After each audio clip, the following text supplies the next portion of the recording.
지난주에 정인교 통상교섭본부장이 워싱턴에 가서 정계 인사들을 좀 만난다 본데요. 별로 이렇게 효과는 없었던 것 같습니다.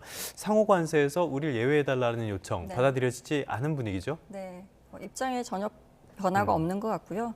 일단 이제 그 미국이 오는 4월 2일부터 무역 수지 흑자를 기록하고 있는 모든 국가들을 대상으로 예. 상호 관세 부과할 계획이라고 밝혔지 않습니까? 근데 한국도 이제 이에 해당이 되기 때문에 네네. 관세 부과 대상이 될 전망이고요.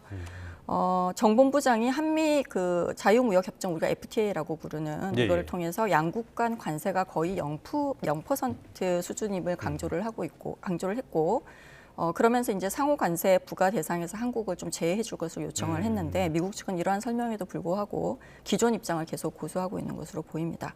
특히 이제 지난 12일부터 부과된 철강, 알루미늄 산업에 대한 25% 관세에 대해서 한국산 철강이 이제 미국 산업 안보에 위협이 전혀 되지가 않고 그다음에 오히려 공급망 안정화에 좀 기여하는 부분이 있다라는 설명을 하면서 관세 면제를 좀 요청을 했는데 예. 이 부분에 대해서도 미국 측의 입장이 변화가 없었던 걸로 보여집니다. 사실 이제 상호 관세 부과가 한국 경제에 미치는 영향이 크지 않습니까? 네. 이제 주요 산업에 대한 타격이 굉장히 크고요. 특히 이걸 이제 시행할 경우에 우리나라 수출 품목 중에서 굉장히 중요한 반도체 산업하고 자동차에 굉장히 예. 심각한 영향을 미칠 것으로 예상이 되거든요.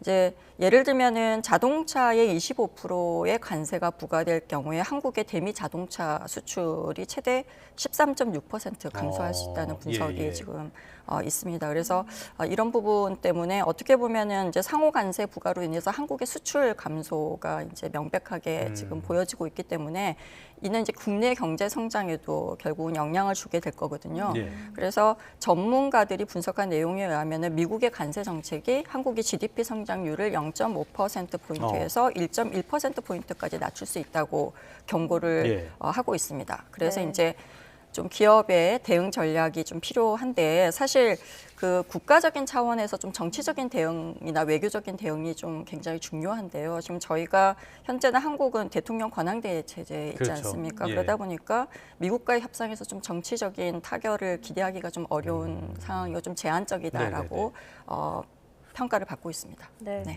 돌파구를 찾아보려고 했지만 우리로서는 더 답답한 상황이 된 것 같습니다. 네.